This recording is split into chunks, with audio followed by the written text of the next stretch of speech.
Bapa di surga, kami bersyukur buat hadirat-Mu di tengah-tengah kami. Meskipun melalui ibadah online, kami percaya bahwa hadirat Tuhan menjamah kami di tempat kami masing-masing. Dan firman-Mu yang adalah kehidupan bisa mengajar kami, membuka cara berpikir kami. Dan supaya kami belajar mengerti isi hati Tuhan buat kami.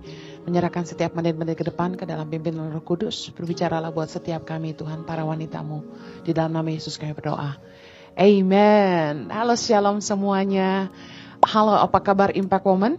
Senang sekali bisa kembali melayani. Kita sekarang putuskan untuk tidak ibadah onsite di Mall of Indonesia. Karena mengingat banyak yang kerja, banyak ibu-ibu juga yang harus ngurus keluarga, banyak single-singles juga yang harus masih kerja di jam-jam yang kita ingin adakan ibadah. Saya putuskan untuk bikin ibadah Impact Woman melalui ibadah online khusus buat Impact Ladies. Kita Zoom sama-sama dan ada kesempatan buat tanya jawab. Baik, tema hari ini adalah haruskah seorang istri melayani suami? Kalau zaman dulu pertanyaan ini terdengar konyol banget. Tapi zaman sekarang ini jadi sebuah polemik di masyarakat. Banyak anak-anak muda zaman sekarang yang nggak mau nikah katanya. Kenapa? Karena banyak di antara mereka yang ngebayangin hidup setelah nikah itu alangkah sengsaranya. Pertanyaan saya, apakah nasib seorang perempuan adalah jadi pelayan alias pembantu? Saya dengar banyak anak-anak muda yang berpikir, buat apa nikah kalau kita bakal jadi susah? Nggak sedikit yang memilih untuk tidak nikah, tapi mereka hidup bersama tanpa ikatan pernikahan.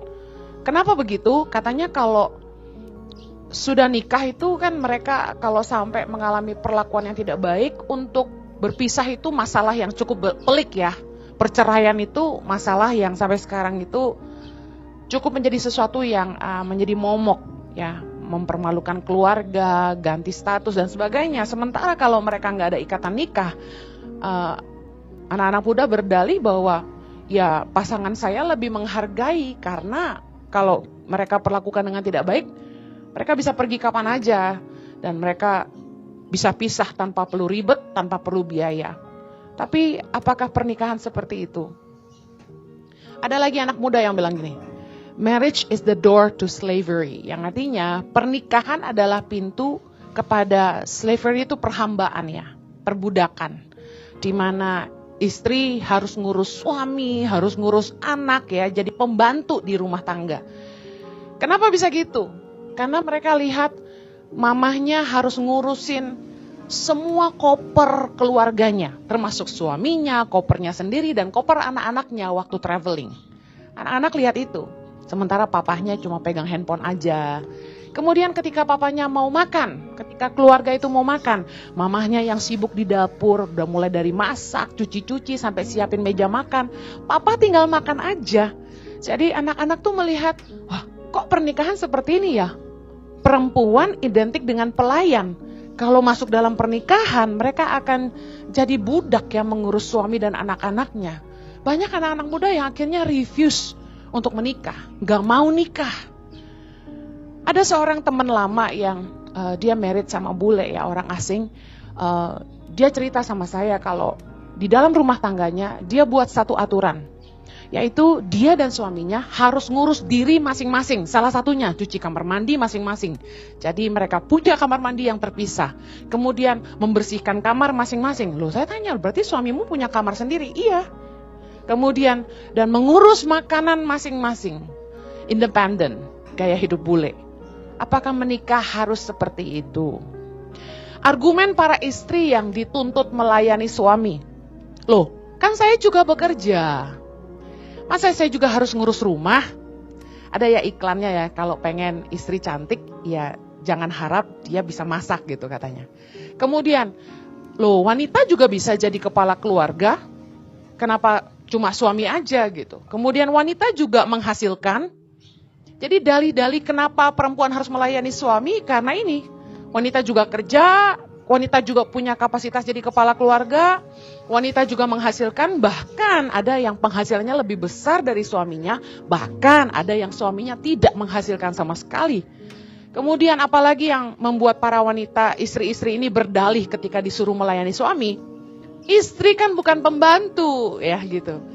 Nah, saya lihat sebenarnya polemik yang terjadi di masyarakat ini, kita perlu pahami kenapa, cerita di baliknya. Yang bikin wanita tuh sulit menghargai pria, ya, dalam hal ini istri sulit menghargai suami, saya lihat ini. Karena banyak laki-laki yang manja, maunya semua serba tersedia. Maunya dilayani, tapi nggak bisa menghargai. Nggak mau bantu ngurus anak-anak. Banyak ya suami-suami yang kelihatannya cuek, nggak ngurus anak, nggak peduli sama anak gitu ya. Bahkan kalau pergi keluar kota nggak pernah nyari anak. Punya pengalaman yang sama? Kemudian egois, punya dunia sendiri. Kalau di rumah pegang HP terus, kalau udah kerja workaholic banget. Kemudian punya waktu untuk teman, tapi nggak punya waktu buat keluarga. Kemudian apa yang bikin wanita sulit menghargai pria, istri sulit menghargai suami? Banyak suami-suami yang gak bisa jadi imam di rumah, gak menjadi sumber buat keluarga. Nah, saya coba pelajari, saya coba renungin, kenapa ya melayani itu jadi sulit gitu di rumah tangga? Apa penyebab sebenarnya? Sebenarnya kalau ada cinta, semua tuh jadi mudah. Saya ingat waktu pacaran gitu ya, saya tuh nawarin Jojo, mau nggak diguntingin kuku gitu, gemes aja lihat kukunya panjang dan berantakan gitu kan. Nah kalau ada cinta tuh kayaknya semua serba mudah, nggak usah diminta, kita pasti layani aja gitu. Kemudian waktu kita makan di restoran gitu ya, kita ngelapin piringnya, ngelapin sendok garpunya, kayaknya tanpa diminta gitu loh. Kalau ada cinta semua jadi mudah. Kemudian kita mikir, dia suka makan apa ya? Kita belajar tuh masakan yang dia suka. Nah, suami saya tuh suka makan spaghetti buatan mamahnya. Saya tuh sampai coba cari resepnya, gimana sih cara mamahnya bisa bikin spaghetti seenak itu gitu. Akhirnya sekarang kalau orang lain yang masakin spaghetti, suami saya nggak mau. Dia maunya saya yang bikinin karena rasanya paling sama dengan masakan mamahnya. Bayangin seniat itu. Sekali lagi, kalau cinta semua jadi mudah. Nah, jadi apa yang bikin melayani suami, pasangan menjadi sulit? Karena kasih yang mulai hambar. Perkawinan yang mulai kehabisan anggur bahasa rohaninya. Kekecewaan atau luka yang terpendam. Ketiadaan komunikasi. Kemudian pernikahan yang mulai retak. Nah sebenarnya penyebabnya banyak, tapi imbasnya adalah kita jadi bertanya, haruskah istri melayani suami? Di dalam kehidupan para wanita di budaya timur pada khususnya, perempuan melayani laki-laki itu menjadi sesuatu yang seperti sudah keharusan. Tanpa ada aturan yang tertulis, kita semua pasti yang cenderung melayani adalah perempuan. Kalau ada acara makan-makan bersama, yang ngumpul di dapur pasti perempuan. Kecuali ada pria-pria yang jago masak, ya, yang memang orangnya ringan tangan, baik hati gitu, mau membantu. Tapi bahwasanya perempuan selalu yang melayani, itu menjadi sesuatu yang sudah biasa.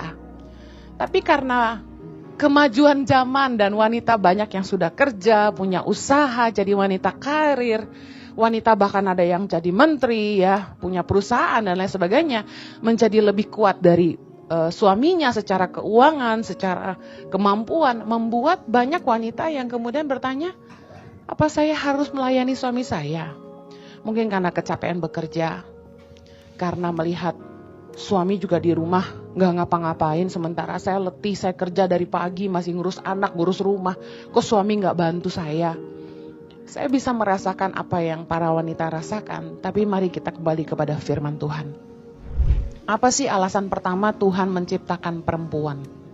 Kejadian 2 ayat 18. Tuhan Allah berfirman, tidak baik kalau manusia itu seorang diri saja. Aku akan menjadikan penolong baginya yang sepadan dengan dia. Nah, inilah asal muasal kata yang membuat banyak pria menganggap perempuan itu pembantu. Perempuan itu penolong, ya, dikatakan a helper. Kita lihat terjemahan bahasa Inggrisnya dikatakan gini dalam NKJV, and the Lord God said, it is not good that man should be alone. I will make him a helper comparable to him. Penolong yang sepadan. Nah, saya senang ayat ini diterjemahkan dalam NRSV, dikatakan gini. Then the Lord God said, "It is not good that the man should be alone. I will make him a helper as his partner." Sebagai mitra kerja, sebagai partner. Nah, Tuhan menciptakan perempuan itu menjadi penolong yang sepadan bagi laki-laki. Yang dalam artinya adalah perempuan sebagai mitra atau partner, bukan pembantu. Beda ya.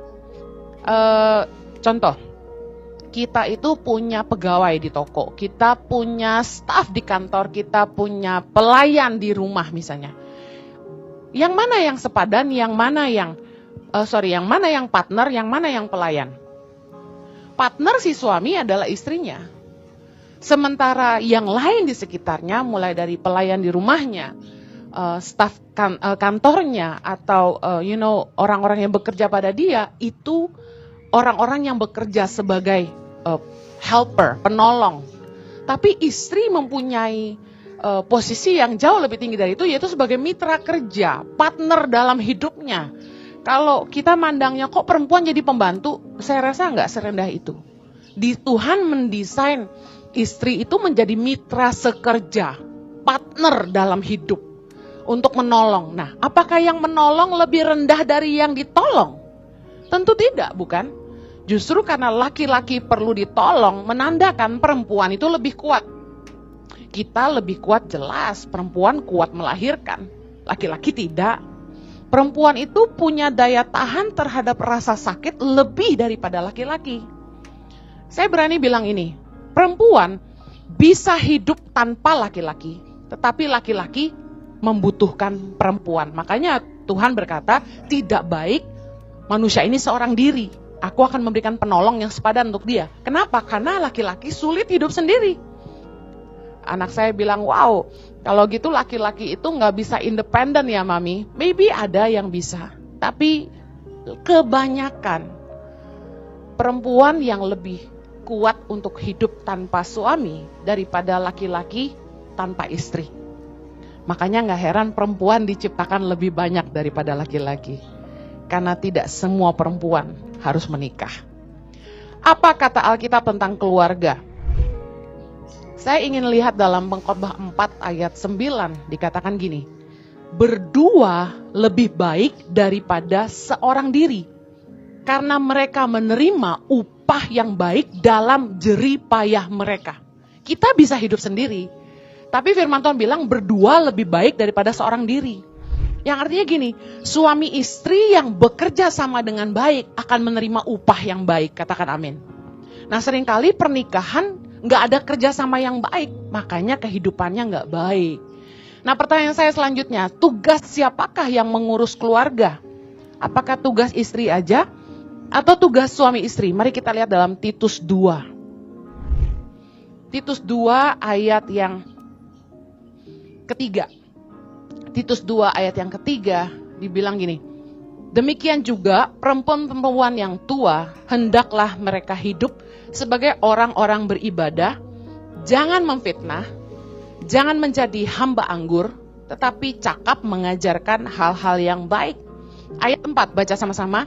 Dan dengan demikian, mendidik perempuan-perempuan muda, mengasihi suami dan anak-anaknya, hidup bijaksana dan suci, rajin mengatur rumah tangganya, baik hati dan taat kepada suaminya, agar firman Allah jangan dihujat orang. Nah, dalam firman Tuhan diajarkan bahwa harusnya mamah-mamah mendidik anak-anak perempuan mereka supaya mengasihi suami dan anak-anaknya. Hidup bijaksana dan suci, rajin mengatur rumah tangganya, baik hati dan taat kepada suaminya. Jadi, apakah tugas istri ngurus keluarga? Yes.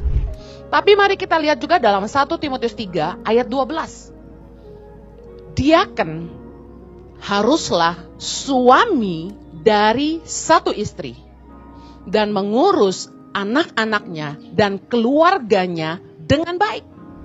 Jadi tugas siapa ngurus keluarga? Tugas suami juga. Jadi kalau kita lihat dari 2 ayat ini, tugas ngurus keluarga itu suami dan istri, enggak salah satu aja. Waktu kita setuju buat menikah, Harusnya disepakati bahwa kita akan bersama-sama membangun rumah tangga, kita akan sama-sama mengurus anak-anak kita akan sama-sama kerja, kita akan sama-sama membangun rumah tangga ini. Nggak ada salah satu. Makanya penting banget buat wanita-wanita yang masih single, jangan terpesona lihat wajah atau dompetnya, tapi pastikan ada pembicaraan sebelum nikah. Ngejalanin rumah tangga itu kayak apa harus disepakati dari awal, terutama tentang support buat orang tua. Orang tua laki-laki membutuhkan, orang tua si perempuan membutuhkan misalnya. Berarti harus disepakati berapakah yang harus dikasih ke orang tua masing-masing setiap bulan. Supaya apa? Supaya setelah nikah jangan ribut-ribut cuma masalah bantu orang tua. Ada hal-hal yang harus dibicarakan di depan. Apalagi misalnya urusan beda gereja. Mau ke gereja mana? Yang kayak gitu-gitu udah harus dibicarakan. Bahkan tentang prinsip pribadi tentang anak harus sekolah di mana gitu. Karena satu kali ada konseling suami istri yang mereka itu secara ekonomi sebenarnya tidak terlalu baik. Tapi si istri mempunyai prinsip bahwa anaknya harus sekolah di sekolah yang cukup mahal. Saya nggak sebut brand. Tapi kemudian secara keuangan sang suami sebenarnya nggak mumpuni, nggak menyanggupi. Akibatnya apa yang terjadi? Keluarga ini terlilit hutang karena prinsip yang berbeda. Nah, suami istri bukan tentang siapa yang harus melayani siapa. Tapi tadi firman Tuhan udah bilang sama kita bahwa tugas ngurus keluarga itu suami istri. Bareng-bareng, ngurus anak bareng-bareng. Karena pandangan dari ayah dan ibu pasti berbeda. Papa akan sangat baik ketika bertukar pikiran sama anak-anak mereka tentang pilihan-pilihan masa depan, pilihan mau kuliah apa. Sedangkan mama akan jadi penasehat yang baik ketika anak-anak mengalami konflik, dilema dalam kehidupan masa-masa muda mereka. Nah, kalau kita ingin rumah tangga kita bahagia, sebenarnya jangan nanya apakah istri harus melayani suami. Kata kunci untuk bahagia adalah ini, saling. Bukan tentang kewajiban siapa, tapi tentang saling mengisi, saling menolong, saling membahagiakan, saling menghargai, saling melayani, saling melengkapi, saling mencukupi, saling mengampuni. Kata saling jadi sangat penting kalau keluarga mau bahagia. Saya akan bacakan ayat-ayat dengan sangat cepat untuk memberikan gambaran bahwa apa yang saya katakan tentang kata kunci bahagia adalah saling. Sebenarnya secara firman Tuhan itu sudah ada. Bahwa ketika ini dituliskan dalam banyak ayat tentang kehidupan suami istri, itu bukan dituntut dari salah satu aja, tapi selalu keduanya. Ketika firman itu ditujukan kepada istri, kemudian akan ditujukan kepada suami juga. Ketika ditujukan kepada sang suami, kemudian ada juga untuk istrinya. Saya akan bacakan secara cepat. 1 Petrus 3. Hidup bersama suami istri. Ayat yang pertama. Demikian juga kamu, hai istri-istri, tunduklah kepada suamimu, supaya jika ada di antara mereka yang tidak taat kepada firman, mereka juga tanpa perkataan dimenangkan oleh kelakuan istrinya. Mari lihat di ayat ke-7, dalam 1 Petrus 3 ayat 7. Demikian juga kamu, hai suami-suami, hiduplah bijaksana dengan istrimu sebagai kaum yang lebih lemah. Hormatilah mereka sebagai teman pewaris dari kasih karunia, yaitu kehidupan, supaya doamu jangan terhalang. Biasanya kita dengarnya selalu istri hormat sama suami. Ada di ayat lain yang ngomong gitu. Tapi lihat di sini bahwa 1 Petrus 3 ayat 7, suami-suami juga harus menghormati istri mereka sebagai teman pewaris dari kasih karunia. Jadi saling menghargai ini penting. Kemudian 1 Korintus 7 ayat 3. Hendaklah suami memenuhi kewajibannya terhadap istrinya. Demikian pula istri terhadap suaminya. Jadi sekali lagi, saling menjadi penting. 1 Korintus 7 ayat 33. Orang yang beristri memusatkan perhatiannya pada perkara duniawi, bagaimana ia dapat menyenangkan istrinya? Jadi penting nih buat pria-pria untuk ngerti bahwa ibadah mereka dalam pernikahan adalah bagaimana ia dapat menyenangkan istrinya. Nyenengin istri penting, karena happy wife, happy life. Ayat 34. Saya baca di bagian B. Tetapi perempuan yang bersuami memusatkan perhatiannya pada perkara duniawi, bagaimana ia dapat menyenangkan suaminya. Menjadi penting buat istri-istri juga mengerti bagaimana menyenangkan suami mereka. Termasuk tentang bagaimana hubungan seksual, bagaimana menjaga penampilan, bagaimana bersikap terhadap suami. Saya sudah pernah khotbahkan. Kemudian, Efesus 5 ayat 33. Bagaimanapun juga bagi kamu masing-masing berlaku, lihat, keduanya. Kasihilah istrimu seperti dirimu sendiri, dan istri hendaklah menghormati suaminya. Sekali lagi ayat ini menegaskan tugas bagian dari keduanya. Kolose 3 ayat 18, hai istri-istri, tunduklah kepada suamimu sebagaimana seharusnya di dalam Tuhan. Ayat 19, hai suami-suami, kasihilah istrimu dan janganlah berlaku kasar terhadap dia. Saya akan baca ayat yang sangat banyak kalau ini diteruskan, tapi ini sudah bisa cukup menunjukkan bahwa kata kunci dalam rumah tangga adalah saling menghargai, saling menolong, saling membahagiakan, saling melayani, saling melengkapi, saling mengampuni. Saya sama suami pernah ngalamin fase-fase di mana saya ngerasa suami saya tidak peduli pada anak. Lebih fokus sama pelayanan, lebih fokus sama jemaat, orang banyak, melayani ke gereja-gereja, berbagai kota, bahkan ke negara lain.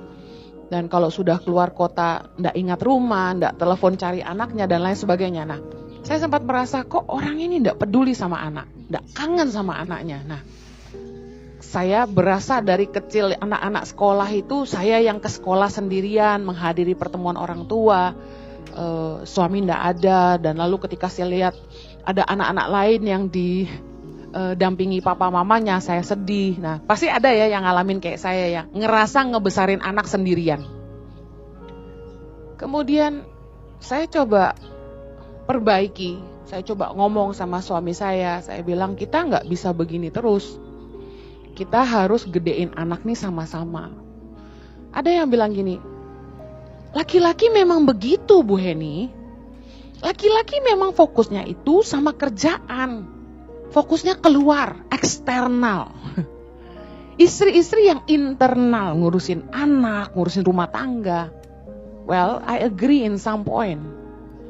Suami memang tugasnya keluar, jadi sumber. Tapi istri kan juga bisa jadi sumber. Jadi saya tetap pegang firman Tuhan bahwa di dalam rumah tangga kalau mau bahagia harus ada kata saling. Gak bisa anak-anak besar tanpa figur ayah. Mereka perlu punya kedekatan. Nah, titik salahnya kontribusi dari keduanya ada. Ketika anak-anak jadi kecewa sama orang tua, kontribusi papa karena papa tidak peduli. Papa lebih workaholic, lebih banyak waktu sama teman, sama kerjaan daripada sama anak. Pernah kita bikin aturan di meja makan, gak ada yang boleh pegang handphone. Akhirnya dilanggar karena papahnya pegang handphone. Kesal sebagai istri lalu kita gak berdaya. Saya ngerti perasaan para wanita. Nah, lalu solusinya gimana? Nah, saya rasa kontribusi kesalahan juga ada dari mama. Ketika mama mulai kesal sama papa, mama mulai cerita sama anak-anak. Biasanya anak-anak itu kasihan ya, jadi bemper emosi mamahnya gitu. Nah, ini yang membuat anak-anak jadi kecewa sama papa mereka. Pertama, absen seorang ayah. Kedua, pengaruh buruk dari mama. Kasihan anak-anak kita. Apa yang kita harus lakukan? Suami dan istri harus bicara. Tentukanlah waktu berkualitas sekali dalam sehari. Yuk, kamu bisanya makan pagi bareng atau makan siang bareng atau makan malam bareng. Oh, saya ajak suami saya bicara. Disepakati. Oke lah, kita makan siang bareng gitu. Karena kalau malam banyak pelayanan. Oke. Kemudian, ayo tentukan hari keluarga. Senin sampai Minggu. Pilih satu hari yang kita dinner keluar. Aduh Bu Heni, buang-buang duit. Alah, traktir teman bisa, masak makan sama keluarga gak bisa. Tentukan. Kita harus disiplin dan harus memang direncanakan. Kita akan selalu alasan gak punya waktu kalau kita gak bikin waktu. Saya mulai ajak suami saya bicara, yuk Jo, kita harus sepakat hari apa, hari keluarga. Yang gak boleh diganggu oleh jadwal apapun. Harus ada ketegasan. Penolong itu fungsinya itu. Kita nggak cuma mengeluh, marah sama suami, ngambek sama suami, lalu kita jadikan anak bemper emosi. Tapi harusnya kita tegas aja. Kita fight for a happy family gitu. Kita bilang sama suami kita, yuk hari apa? Wah, suamiku mulai begini. Ya Jumat susah, ada Impact Family Gathering kan. Dia bilang Sabtu malam. Wah Sabtu malam kan ada undangan. Nggak ada, Sabtu malam. Nah sekarang udah lebih gampang karena kami sekarang punya gereja, kami harus mengembalakan, Minggu harus khotbah, Sabtu malam suamiku harus persiapan. Jadi nggak ada excuse dia terima pelayanan. Jadi saya bilang, Sabtu malam kita dinner sama-sama. Kalau dulu sedih banget gitu kan, saya dinner sama anak-anak berempat, suami saya pergi komsel. Aduh, gedek banget, kesel banget. Tapi kemudian saya memilih daripada saya komplain, daripada saya kesel sendiri, saya terluka, dan kemudian saya cerita sama anak saya sambil makan, biarin aja tuh papa tuh, biarin aja. Aduh, lebih baik saya ambil keputusan. Saya mulai ajak suami saya bicara. Bahkan ketika saya lihat anak laki-laki saya mulai lebih banyak di kamar sendiri. Anak-anak tuh kan kalau udah puber itu reaksinya beda-beda ya. Tiba-tiba denger lagu melo gitu ya. Yang gak pernah denger lagu Mandarin, tau-tau denger lagu Mandarin. Kenapa ini gitu kan, kita jadi bingung. Terus kunci pintu terus, perubahan-perubahan dalam masa puber anak kan beda-beda. Nah ketika anak mulai menutup diri, gak banyak bicara, nah saya mulai bilang sama suami saya, kita gak bisa loh gak komunikasi kayak gini. Kita harus makan bareng, kita harus ngobrol sama dia. Dan saya ngajarin suami saya, karena kadang-kadang istri itu cuma bisa marah, komplain, tapi gak kasih solusi. Nah saya belajar, kalau nanti ketemu Chloe Zoe, jangan ngomongin gereja bisa. Jangan nanya, kamu ke gereja mana? Kamu udah ke gereja belum? Udah dengerin khotbah belum? Bisa nggak selama ketemu anak-anak nanya gini, sekolahnya gimana? Kamu biasanya kemana aja? Kamu sukanya makan apa? Get to know their life gitu. Belajar dengerin tentang isi hatinya, dan ternyata anak-anak bisa diajak ngomong tuh. Dan mereka malah bilang, papa gak pernah ya cerita tentang masa kecil papa ya gitu. Jadinya mereka mancing papanya cerita tentang masa kecilnya. Jadi lucu banget gitu. Solusinya cuma apa? Perempuan jadi penolong. Kita gak usah saling nuntut, tapi saling melayani. Dan dalam banyak hal, Jojo sangat melengkapi saya gitu. Saya tahu ada ibu-ibu yang komentar di IG. Gak semua suami sebaik suami ibu ya gitu. Saya kasih tahu ya. Suami yang baik itu bukan jatuh dari langit, tapi proses pergumulan doa dan pergumulan hidup bertahun-tahun. Lebih dari 20 tahun. Dan saya melihat buahnya hari ini. Gitu. Dari seorang Jojo yang cuek, udah mulai bisa perhatian. Dari seorang Jojo yang gak pedulian, sekarang udah bisa memberikan perhatian buat saya dan anak-anak. Dan saya percaya kalau kita instead of complain, instead of marah, tapi kita ngambil sikap yang berbeda, kita akan lihat solusi yang lebih baik. Dengan kasih karunia Tuhan, Tuhan sanggup pulihin rumah tangga kita. Amen. Saya berdoa setiap firman Tuhan yang saya bagikan boleh menjadi berkat bagi kita semua, supaya kita belajar bagaimana kita bisa saling melayani, bukan saling menuntut satu sama lain. Mari kita berdoa. Bapa di sorga, kami bersyukur buat anugerah-Mu. Berdoa supaya Roh Kudus-Mu terus menuntun, mengajar, dan memberikan hikmat dalam hati kami. Supaya kami tahu apa yang harus kami lakukan dalam menghadapi setiap permasalahan, pergumulan dalam kehidupan kami. Baik dalam pekerjaan maupun dalam rumah tangga. Berdoa supaya Tuhan menjadikan kami wanita-wanita yang kuat, wanita-wanita yang berkenan di hadapan Allah. Biarlah kami tidak mengikuti arus dunia, tidak mengikuti cara pandang dunia, tapi kami boleh mengerti kehendak Tuhan dalam hidup kami masing-masing. Berkati setiap rumah tangga Tuhan, hamba-Mu berdoa, biar setiap rumah tangga kami boleh bahagia, suami kami boleh mudah diajak bicara, dan mereka boleh mau saling berbagi dengan kami, saling menghargai, saling melayani. Berdoa agar mereka sama-sama mau membesarkan anak, mendidik anak-anak bersama dengan kami para istri. Juga berdoa untuk mereka wanita-wanita single parents yang tidak menikah lagi. Tuhan berdoa supaya mereka juga diberikan hikmat dan kekuatan oleh Tuhan dalam mendidik, mengasuh dan membesarkan anak mereka dalam takut akan Tuhan. Berdoa Tuhan mencukupi segala yang mereka butuhkan. Juga mereka yang ingin menikah lagi, kiranya Tuhan pertemukan dengan pasangan hidup yang terbaik. yang dari Tuhan, yang takut akan Tuhan, yang sepadan, yang seiman Tuhan. Berdoa untuk para single-single, diberikan kesabaran, takut akan Tuhan dalam menghadapi kehidupan mereka. Terima kasih, berdoa Tuhan, terlepas dari semua yang kami inginkan, biarlah kehendak Tuhan yang terjadi dalam hidup kami. Terima kasih ya Abah, di dalam nama Yesus kami berdoa. Amen. Terima kasih telah bergabung bersama kami dalam ibadah Impact Woman. Sampai jumpa bulan depan, Tuhan memberkati.